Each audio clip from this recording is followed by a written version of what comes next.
Hello, everyone, and welcome to the Modern Misfits podcast, a show, oddly enough, about ancient aliens. I'm Brandon. And I'm Cody. So, Cody, I'm going to cut through the bullshit today. I'm going to really dive deep, as it were, into this show. Just cut right to the middle of that poo loaf right there. Exactly. So, Cody, we've talked about the aliens in the skies, the aliens below the ground. But, Cody, have you considered the aliens underneath our shores? Okay, so are we talking about just deep sea in the extreme depths of the ocean, sea life that is alien to us, or are we talking about actual aliens? Unfortunately, it's the actual aliens. Yeah. You know what fucking show this is. Unfortunately, this is not the day in high school where we have a substitute teacher and they put on Blue Planet. No, although that would be dope as shit. And Cody, before you or the audience asks, yes, we will talk about Atlantis, but more importantly, we will talk about the blue ball, the vibrating aliens from Lake Titicaca. The ones that rise up vibrating and have the giant shafts? Exactly, the ones made of stone, because they're rock hard. Okay, I just wanted to make sure. So, Cody, let's get this party started with the thesis of this episode. Okay, wait. Is this the first episode they tried having a thesis? Or... Cody, you and I both know that the word thesis is doing a lot of the heavy lifting. Okay, I didn't know if they actually put some effort into creating an actual through line or declarative statement to the episode or point to the episode.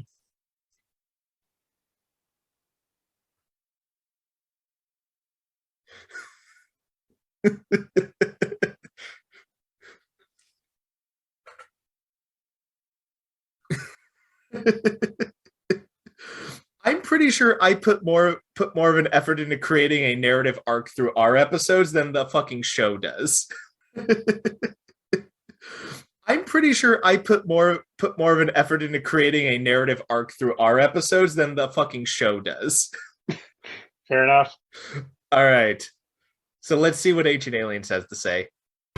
Are underwater monuments examples of mankind's earliest civilizations? Or is there evidence of skills far beyond that of primitive man? And if so, where did it come from? The native legends are very clear that something or someone landed and then knowledge all of a sudden spread. There is many legends with lights coming from under the water. You start to get the idea that there's some kind of ancient alien underwater base. So am I the only one that imagined the fortress of the Legion of Doom coming up out of the water? This week on the Legion of Doom. So, like in the last episode where they talked about, hey, we found these structures beneath the ground. It must be aliens, right? Well, it's the same kind of thing, right? Like, they find a structure, and the word structure is like in heavy scare quotes here, is found underwater. Therefore, it must be aliens. I mean, same logic as if it wasn't under the water, I'm gathering. Yeah, basically.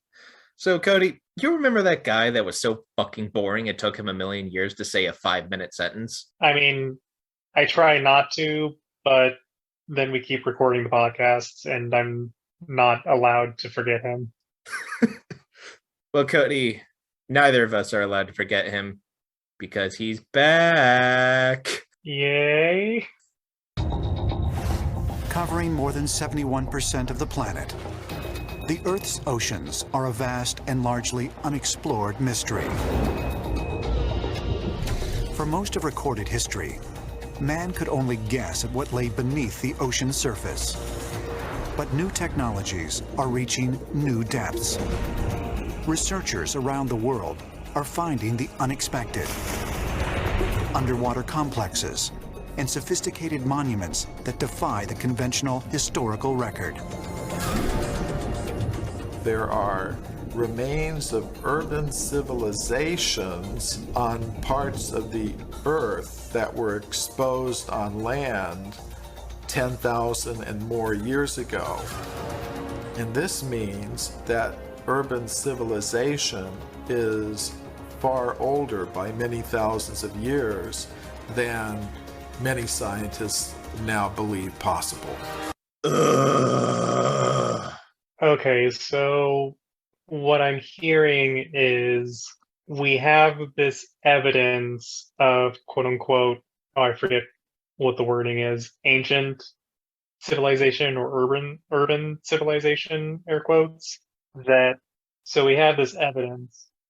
We have this evidence that shows that these kinds of civilizations go back farther than even scientists believe, which would imply that scientists aren't aware of this information or of this evidence. Yeah.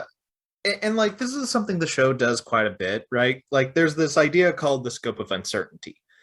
And it talks about how uncertain, like, to a degree, we are of something.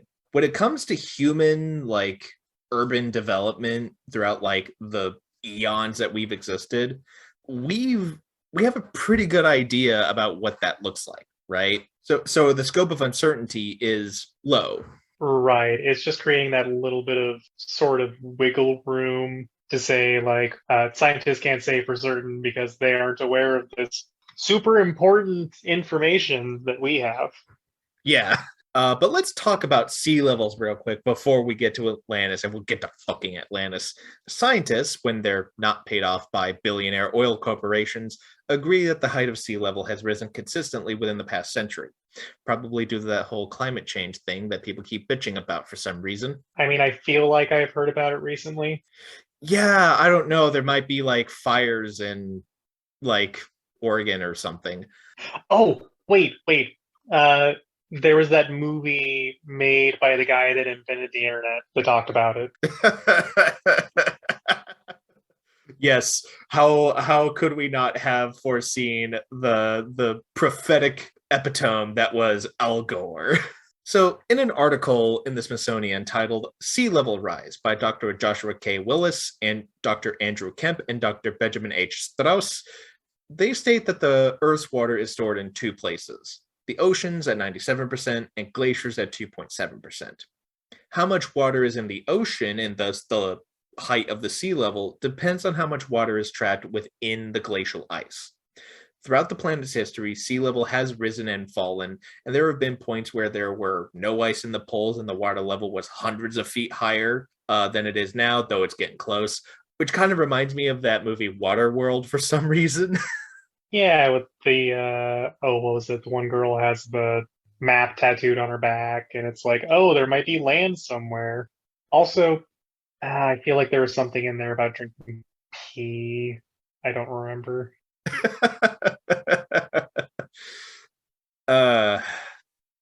Get regular old Bear Grylls. A younger Bear Grylls saw that movie and said, yeah, that's what I want to do for my career.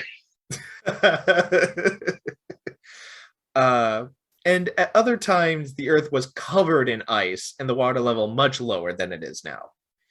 During the last glacial period, which is the whole ice age thing that people keep talking about, which peaked at around 26,500 years ago, a 10 million square sheet of ice covered Canada and the Midwest. Ice blanketed Iceland and stretched all over the British Isles and into Northern Europe.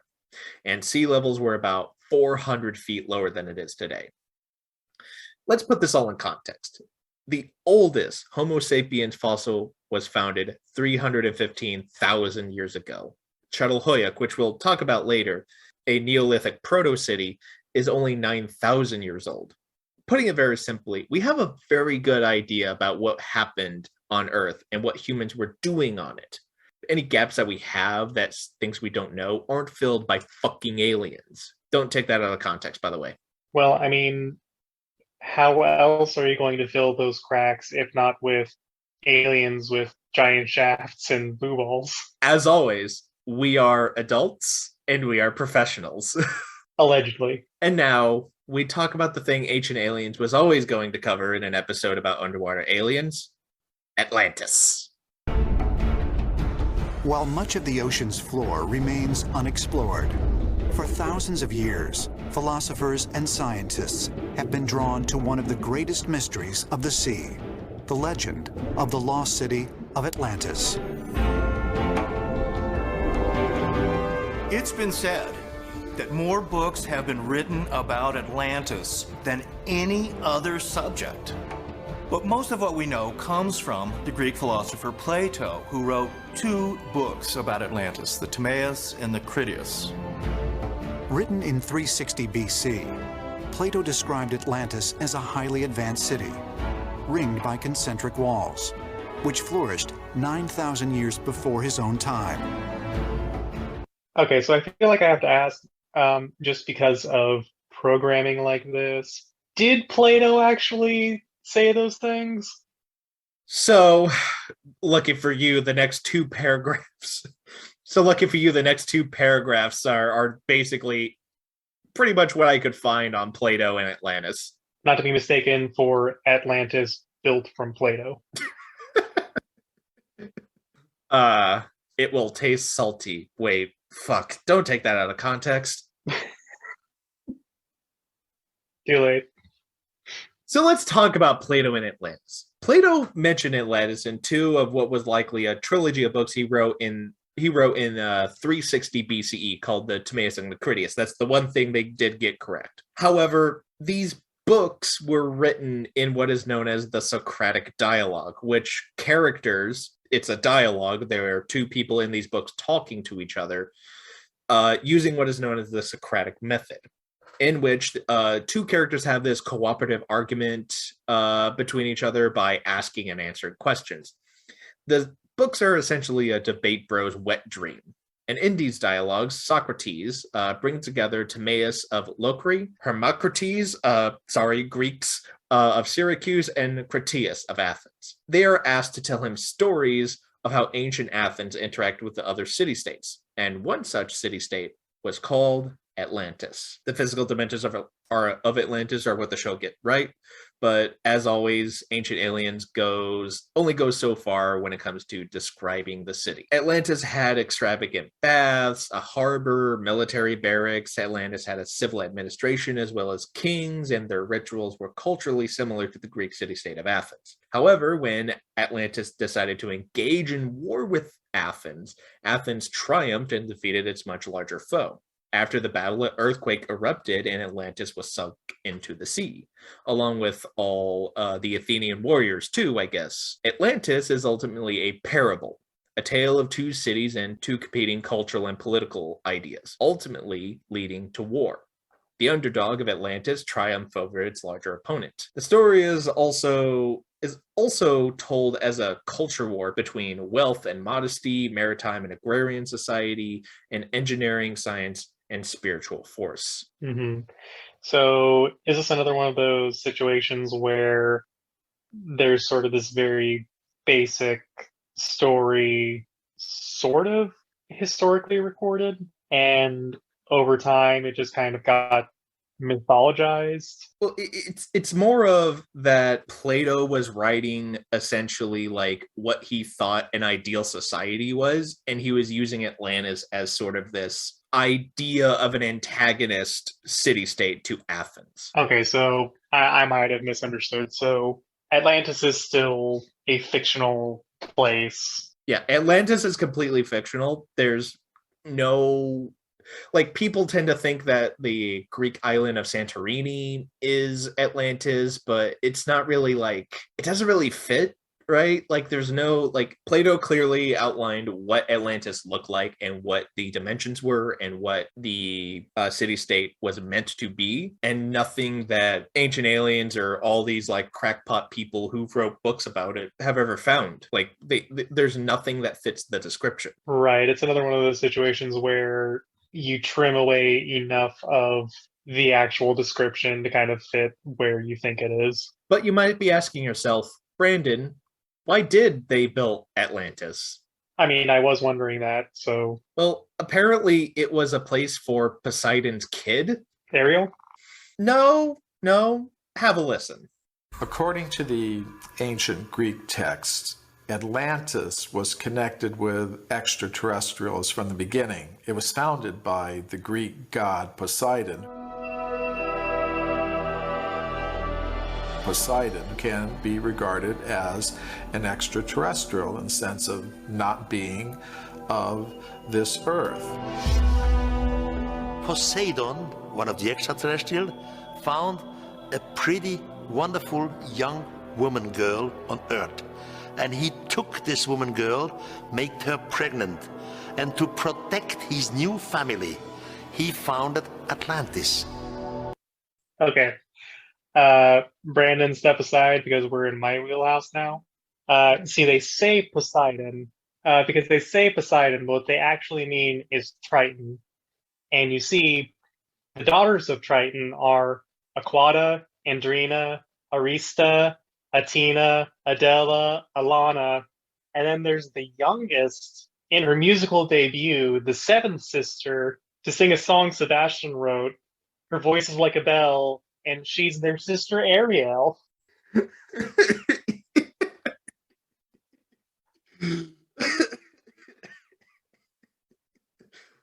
I had a joke in here, and you just completely I had something wrote in the script.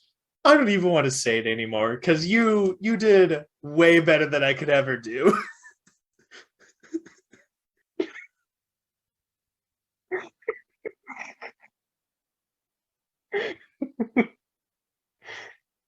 As far as I understand, I seem to have understood the assignment of why I'm here.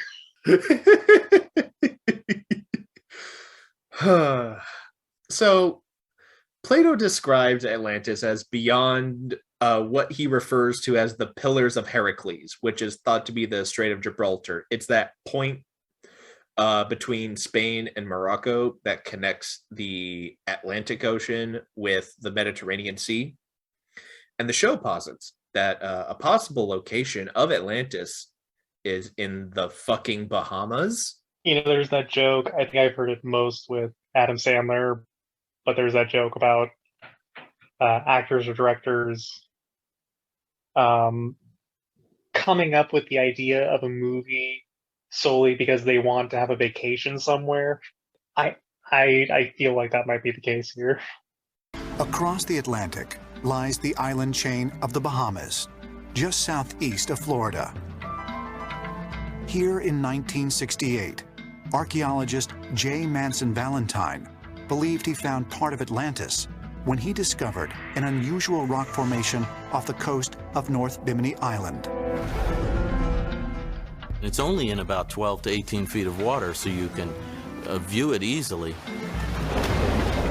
First, scientists thought this was just beach rock, but then several other scientists exploring the Bimini Road noticed that the beach rock was on top of other beach rock with balancing stones wedged in between.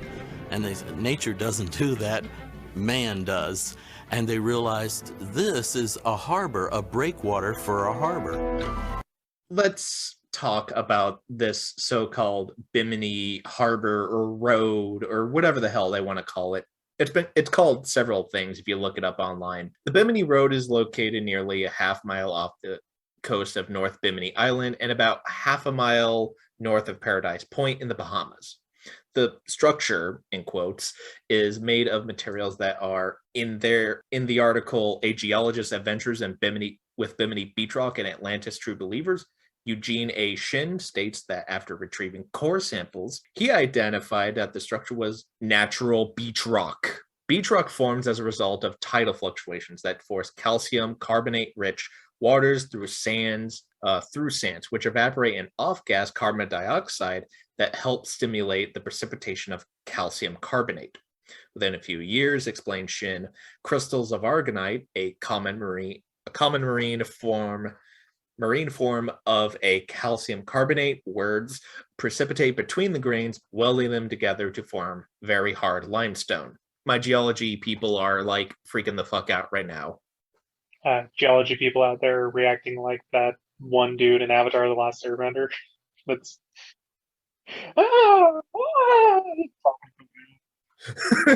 with the foam in the mouth, like that is going to hopefully, hopefully most of our listeners have seen the show and know the exact meme that we're talking about. The one person that's never seen Avatar: The Last Airbender, just oof. The one person that's like, oh yeah, I love that movie. I don't remember that part.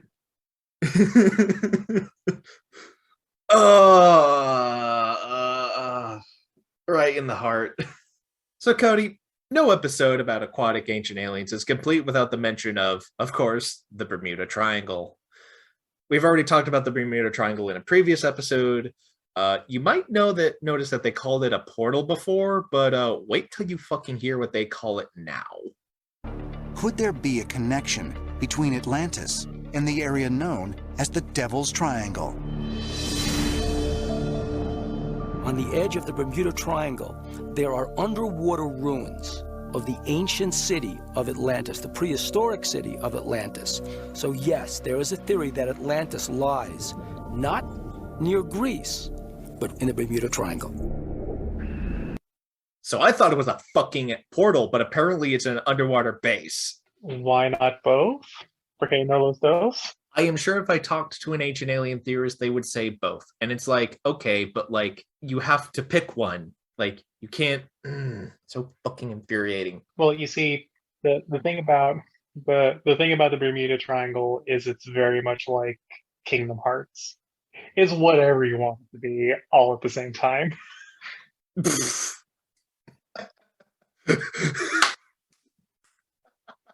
That's right.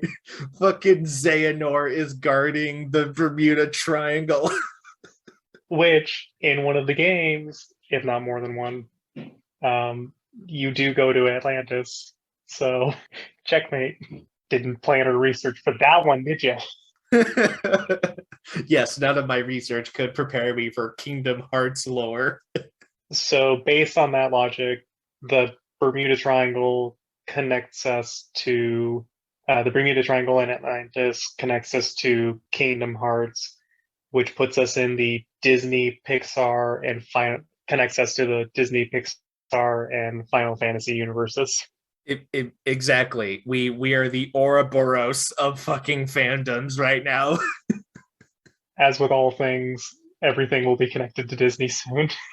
So Cody, in this next clip, Giorgio plays my favorite game. Was this a plot to Stargate? If Plato's texts are true, then other Greek myths may provide a hint of the true fate of Atlantis. One myth tells of the Titan goddess named Asteria,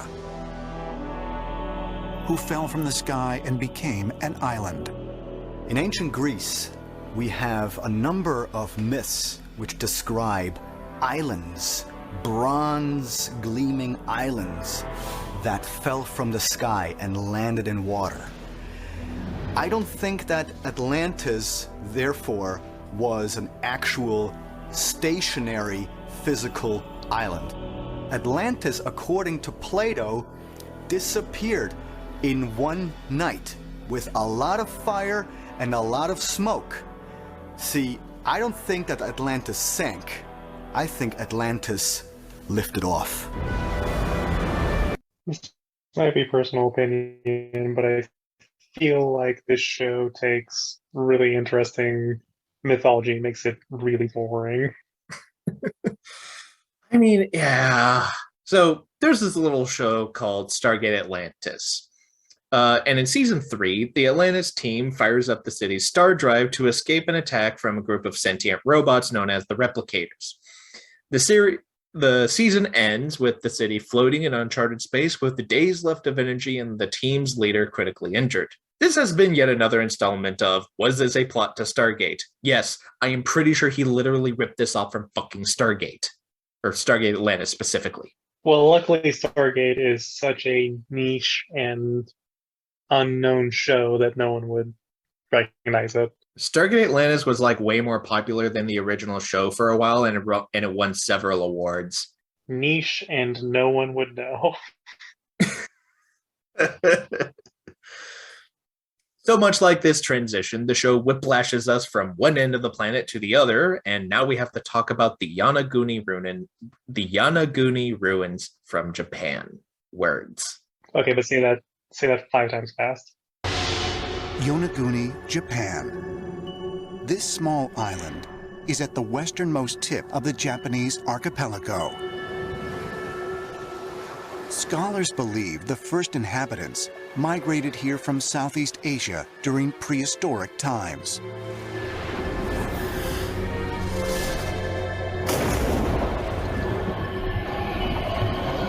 In 1987, in nearby waters, dive tour operator Kiichiro Arataki made a shocking discovery. A massive complex of stone formations lay hidden a mere 60 feet beneath the ocean surface.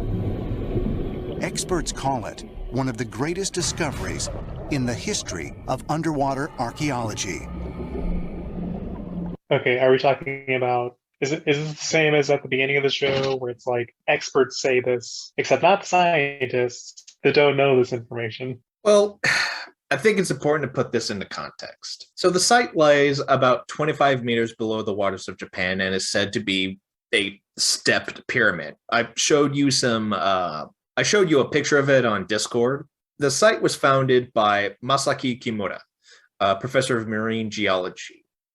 He would go on to found the Marine Science and Cultural Heritage Association in order to prove that this place was a man-made structure. There's just one problem. It's not. While other geologists have agreed that the site is very dramatic, it looks really cool, and it has a lot of interesting features.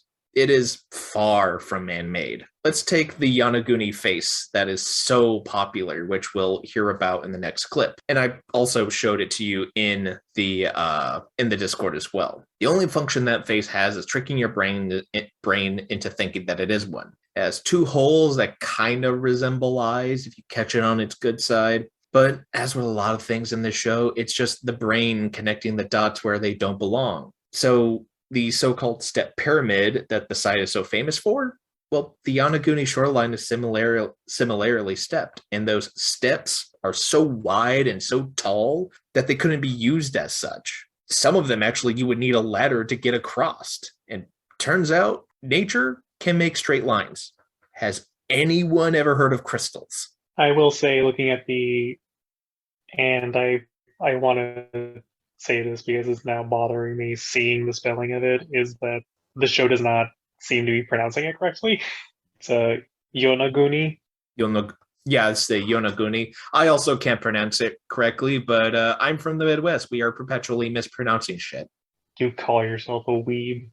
In the Yonaguni face, I feel like Face is doing a Sisyphus amount of work in that title.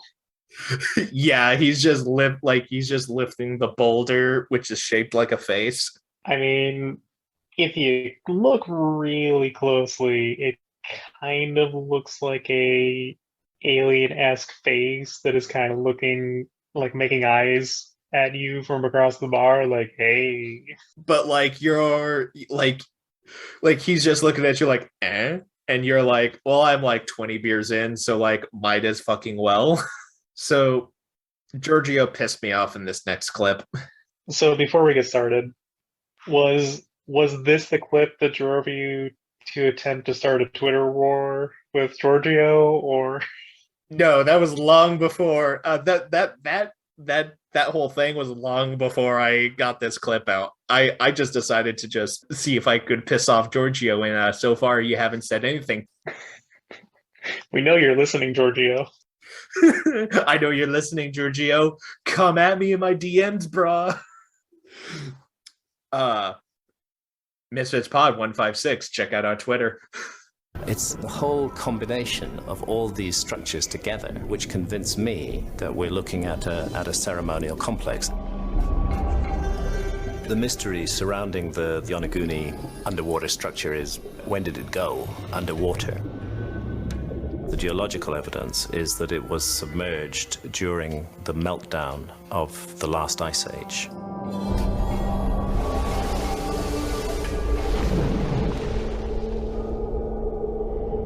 All around the world, whether it is France, India, or Japan, there are man-made structures that lie underwater. Two ways how our ancestors could have done this. Either they had scuba gear, I don't think so, or this stuff was built when the ocean levels were lower. And that was over 14,000 years ago. And 14,000 years ago, according to mainstream archaeology, we were just dwelling in caves, hunter-gatherers. Motherfucker, I'm about to school you in some human prehistory. So no, Giorgio, we were not living in caves, or whatever the hell you said. Turns out there were actually a wide variation of ways to live, and possibly even a sense of political self-consciousness, as David Graeber and David Wengrow describe in their book, The Dawn of Everything. The Dawn of Everything is a huge book. It's the size of a brick. And I could not do that book justice, at all. Please go read this book if you have the time and the money to get it. But let's take that city I mentioned earlier, Çatalhöyük. This city was built at around 7400 BC and was inhabited for at least 1500 years. So the city has this multiple layered rooms, roomed buildings, and these rooms were built that kind of give off this vibe of dull uniformity on the outside, but when you look inside, the interior design that these people showed was astounding.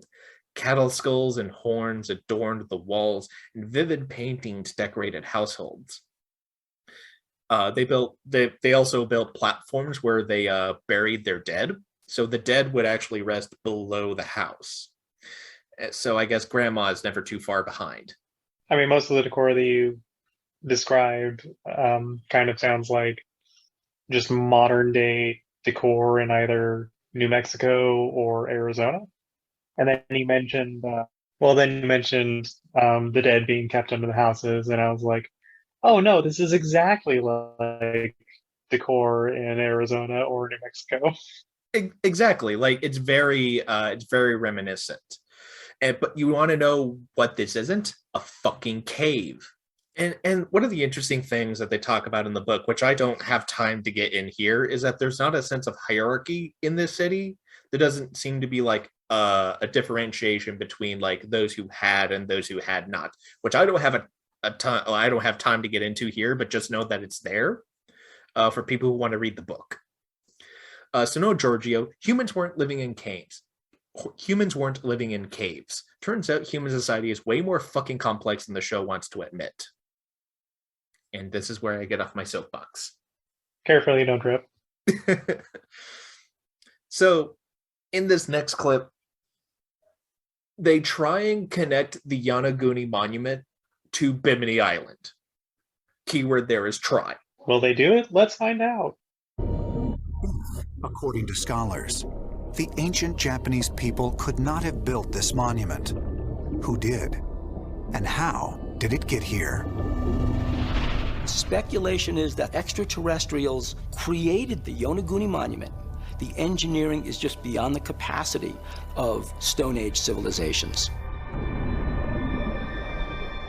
Ancient astronaut theorists also believe the key to the Yonaguni mystery is found in its global positioning.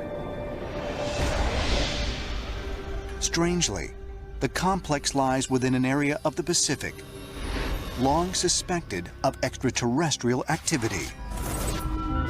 It's called the Dragon's Triangle. Dragon's Triangle sounds like a racist Marvel superhero group. I would say more DC because hold on.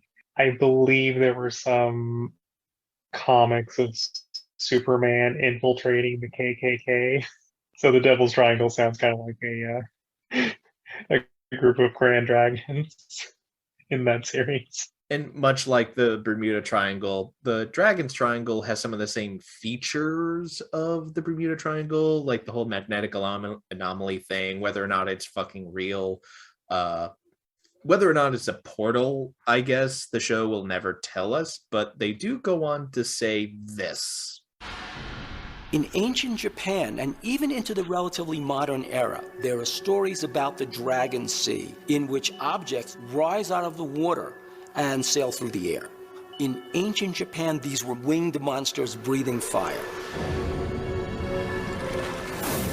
In more modern times, these took on the appearance of actual machines.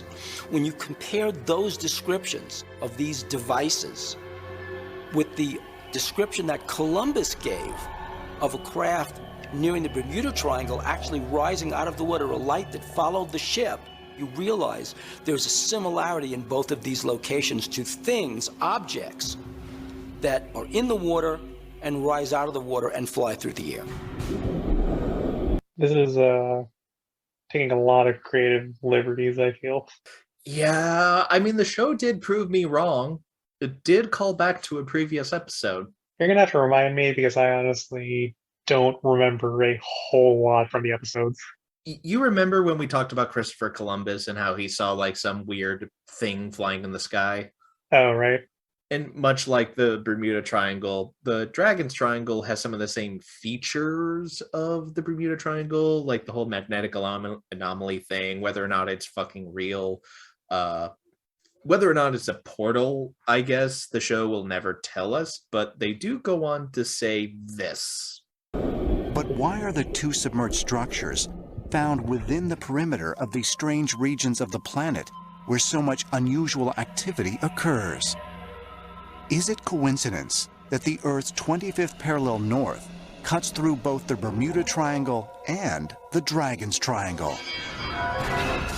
They lie on a plane along the same line, and both of them have the same magnetic phenomena in which compass bearings are lost and instruments go down.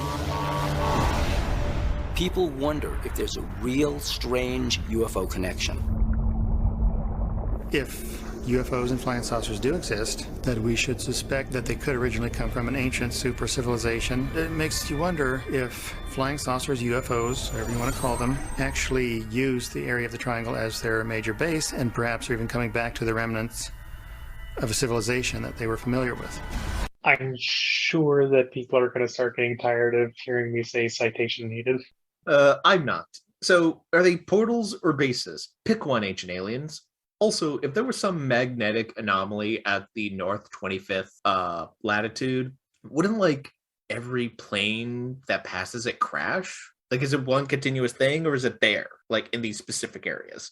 Well, it specifically happens whenever is needed to support the plane. Right, it's like a soft magic system. Right.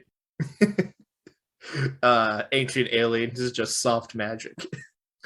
So the show waffles about some Japanese legend with some supposed severed head in a box. I cut it out for the sake of time and sanity. But then the show gets into the Dogu figures. As evidence to support their claims, ancient astronaut theorists point to early Japanese carvings and statuary, each suggesting a variety of extraterrestrial encounters. This is a Dogu figure, and it comes from Japan. And even to the untrained eye, you look at this, and it's as if this being is wearing some type of a suit with a helmet, some goggles. On the back, there are all these weird buckles and circles, straps. Very similar to a modern-day spacesuit. In my opinion, this is a likeness of a possible extraterrestrial that visited Earth thousands of years ago. So, Cody, I posted That's a Pokemon. Yeah, I was about to say, I posted that to the Discord, so you kind of have an idea of what they look like, but spot on. I'm pressing that point in. That is a Pokemon. I'm sending you an image. Oh, no. Yes! Yes! Yes! For anyone who is unaware, there's a Pokemon called Claydol that I'm pretty sure was modeled after this. You cannot convince me that aliens did not give the Pokemon Company time. Was that Gen 3 or 4? Gen 3. You cannot convince me otherwise that that aliens did not come down, give the Pokemon Company time travel technology so that they could go back in time and place these idols. But for those who can't see these figures, the Dogu are a set of stylized humanoid figurines, which date back to the Jomon period, which is around 14,000 to 400 BC. One of the more famous ones is the one that Georgie is holding and the one I sent you. The area around the head where he says is like a helmet, well, some interpretations liken those to goggles worn by the Inuit of North America, though that's a modern interpretation. The insides, the lines that he says represent buckles and devices are actually more likely tattoos. And those, if you look at the front of that, it has those pointed breasts and the large hips. Well, those are fertility symbols. So this is closer to Pokemon fan fiction. Yes. Gardevoir, what are you doing here? So Cody, the show got racist again. Oh good, my favorite part of the show. The story behind those Dogu figures is very clear, and anyone can go and read translations of the ancient texts that the Dogu a long time ago descended from the sky and taught the first Japanese people in various disciplines. And the whole Japanese culture, including the kimono, the tea ceremony, the use of wasabi and ginger for eating sushi, the way that they build their architecture, the written language, everything they say came from these visitors, from these gods, from the universe. Yes, because the Japanese people had nothing to do with that. So I have found myself ever since high school, maybe earlier, very interested in Japanese culture because of, finding out about anime at an early age. And so I have, for the listeners at home who somehow can't tell by my voice, I am white and I'm offended.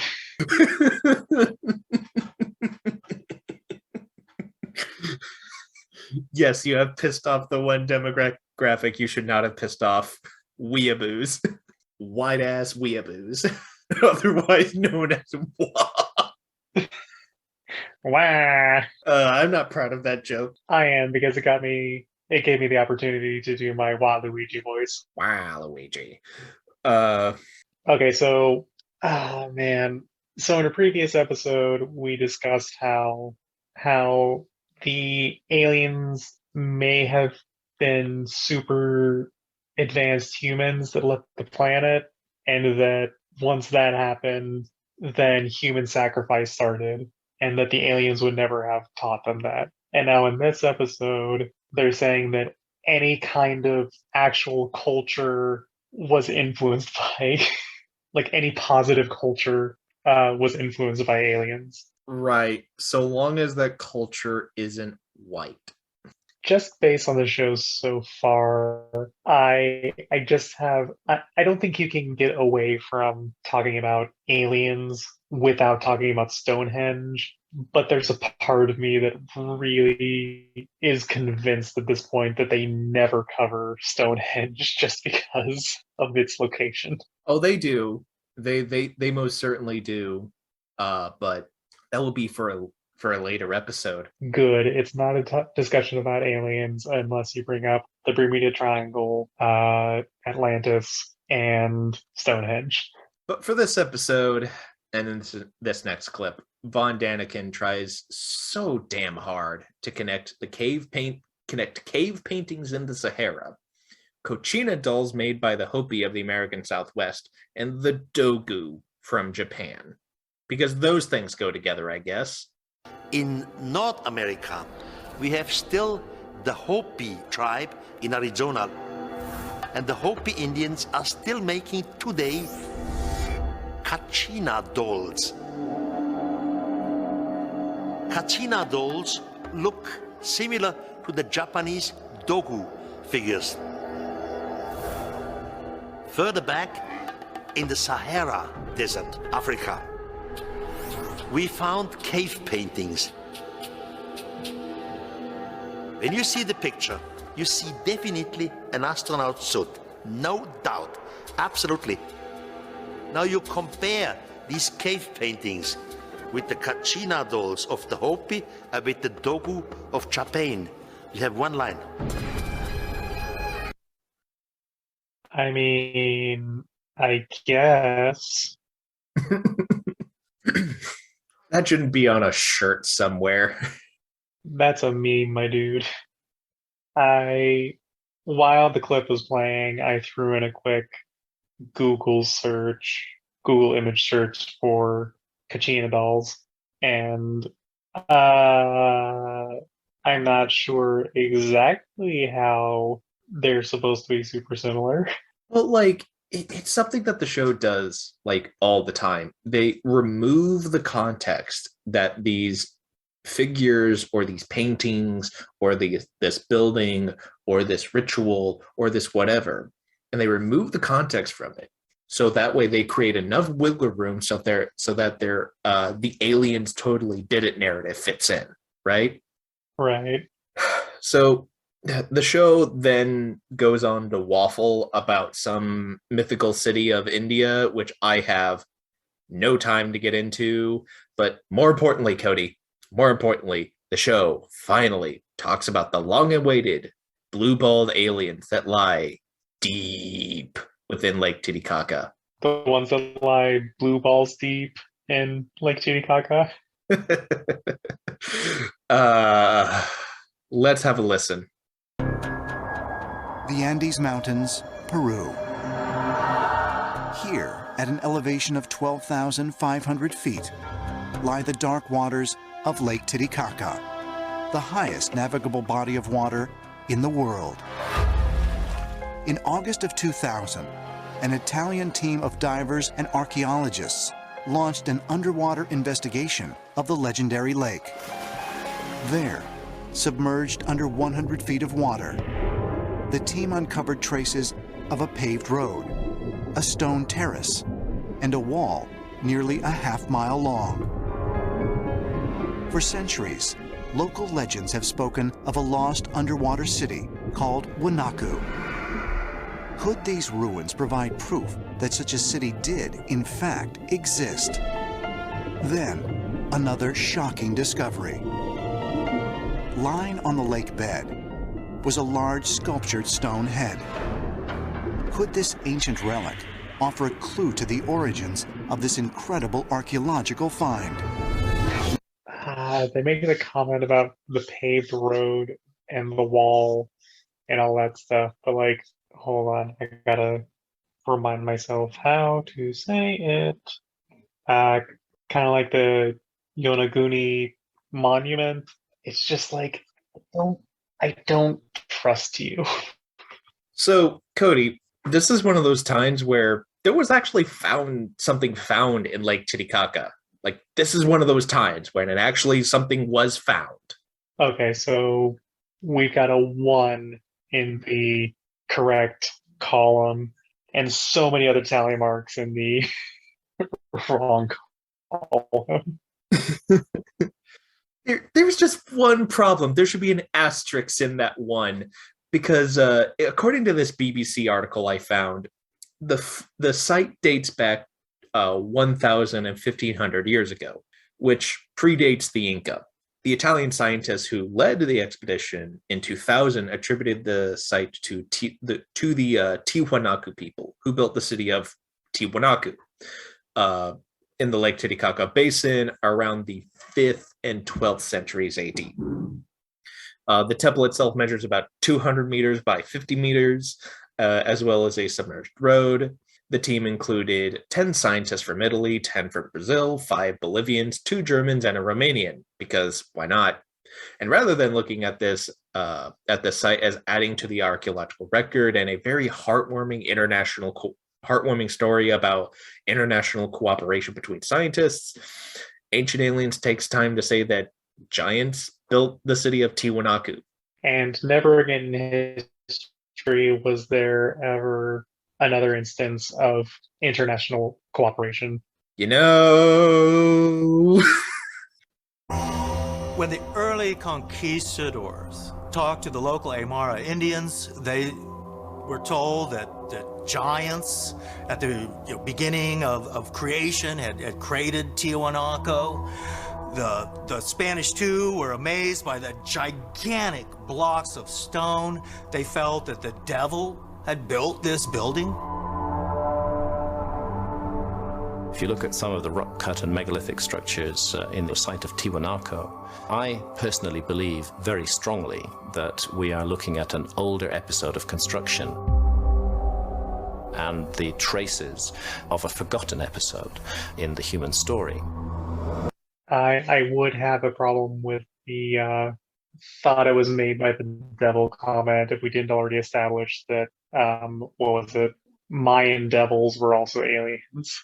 Yeah, but also because people couldn't just build these monuments themselves, they needed the help of giants or the devil or devil giants. Well, no, you see, like, they couldn't do it themselves. They had to have the aliens come down and teach them tea ceremonies and things of that nature.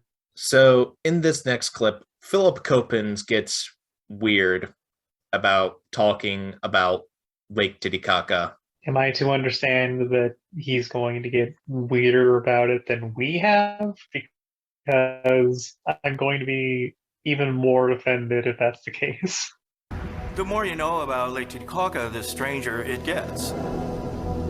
Archaeologists have problems in really explaining why there are sunken ruins there, because they're saying that the ruins aren't that old. They're only 1,500 years old. And that would mean that Lake Titicaca has gone through a number of major changes in that period. And it's possible that somehow the lake itself and its shorelines were manipulated so that certain areas of Lake Titicaca were flooded in a sort of artificial way. There is a type of seahorse that lives in Lake Titicaca, and seahorses are coming from saltwater and oceans. Yet these seahorses are living at nearly 13,000 feet in the Andes. I don't even know where to start. Okay, this is going to be a weird comparison, but so the universe is constantly expanding, right? Or that's, I don't remember if that's the current theory, but the idea that everything. I'm not an astronomer, so I couldn't tell you, so. But the idea of constant expansion and getting 2 points in space getting farther and farther apart as time progresses. And that's kind of how that felt, is just we keep getting the points that are trying to be connected keep getting farther and farther apart as we go forward. Right, yeah, you're making a good point there, but yeah. But, was this weirder than we have made it? I don't think we included seahorses, so I think they may have succeeded. I do believe I see something of that nature. Yeah, it kind of looks like a seahorse, but not really. You're so cute. However, there's this practical fishing article that by Heiko Bleher. Sorry if I mispronounced your last name, or the first one, whichever. It shows one specimen, one. He talks about meeting a man in Peru that is said to have been 120 years old, saying that that specimen lived there, but he was unable to explore the lake due to his flight being the next day, I believe, from the article. The specimen itself is in the Museum Tiwanaku and is labeled Hippocampus titicacensis, and is supposedly proof of freshwater seahorses. Note that I said supposed. I'm not even sure of the article's authenticity. I'm not even sure that it's real. I mean, it doesn't sound like it was a very thorough investigation, so, air quotes. So the show goes on to state that Lake Titicaca was an alien base. Just because? Just because. The elders, they used to talk about the underwater city. They talk about the lights like stars connecting with the lake. The stars, when they come down to the lake, there is changes in the temperatures.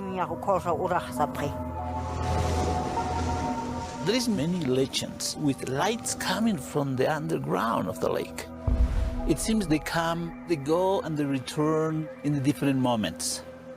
You'd start to get the idea that there's some kind of ancient alien underwater base. And it's possible that some of these sunken ruins are somehow part of that base.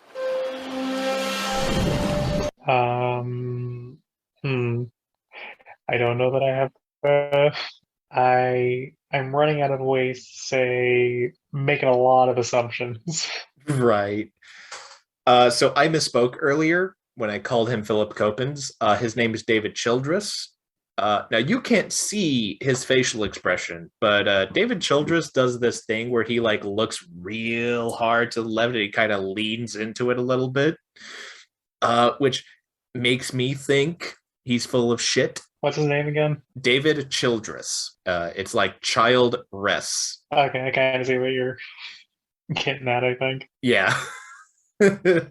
He does this like look to the left and like like a little bit of a head tilt. It's more like a full body lean. So Cody, we have one last clip here, and I'm just gonna fucking play it. These mysterious underwater structures really don't have any context or any background, but just seem to come from nowhere. They seem to stand out as being out of place in time. So there's some question marks, some mysteries surrounding them that might shed new light on human history. Atlantis, Lake Titicaca, Dwarka. All those ancient mystery places always have had a connection to the gods. The gods, who in the ancient astronaut opinion were flesh and blood extraterrestrials. And in the end, the ancient astronaut theory will be proven right. Gods, I fucking hope not. I summon citation needed in attack mode. You have activated my trap card. Bullshit. So this was a pretty standard Ancient Aliens episode, right? We hit all the highlights. Racism, bullshit, fake faces and walls. Lake Titicaca. Has there always been a fascination with aliens in Lake Titicaca that I just didn't know about? I didn't know about it either until like I started researching for the show. So like, I guess it's a thing. Like, here's the thing. I watched so many shows growing up that had to do with like this kind of stuff. Not Ancient Aliens specifically, but like I've seen plenty of quote unquote documentaries about Roswell and talking about Atlantis, Bermuda Triangle, like all of that weird stuff, Stonehenge. I don't remember any about Lake Titicaca.